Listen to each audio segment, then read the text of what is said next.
Hi friends, பருப்பு இல்லாமல் புளி போட்ட கடையில் எந்த கீரையாக இருந்தாலும் இதை மாதிரி ஒரு முறை செஞ்சு பாருங்க. நான் இன்னைக்கு அரைக்கீரையை புளி போட்டு கடைய போகிறேன். ஒரு பாத்திரம் சூடாகட்டும்.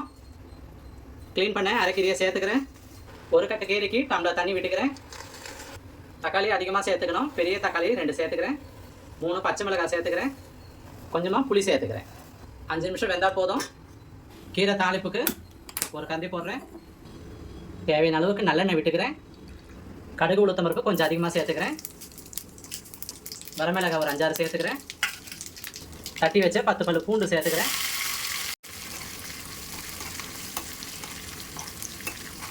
பெரிய வெங்காயம் பொடிசா நறுக்கி சேர்த்துக்கிறேன்.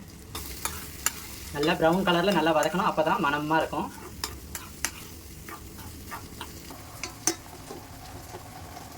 இன்னும் 2 மினிட்ஸ் தான். கீரை வெந்துடுச்சு. இந்த அளவுக்கு வெங்காயம் பூண்டை வதக்கி வச்சுக்கலாம். லாஸ்ட்டாக தான் சேர்க்கணும். கீரை நல்லா 5 நிமிஷம் குழைய வெந்துடுச்சு. சட்டி இருக்கிறவங்க சட்டியில் கடையலாம். சட்டி இல்லாதவங்க மிக்ஸி ஜாரில் கொஞ்சம் உப்பு போட்டு சூடு ஆறின பிறகு ஓரளவுக்கு குறை தான் அரைச்சிக்கோங்க. இந்த அளவுக்கு கடைஞ்சிடணும். கொஞ்சமாக தண்ணி விட்டு மிக்ஸி ஜாரை கழுவி சேர்த்துக்கிறேன். தேவையான அளவுக்கு சால்ட்டு சேர்த்துக்கிறேன்.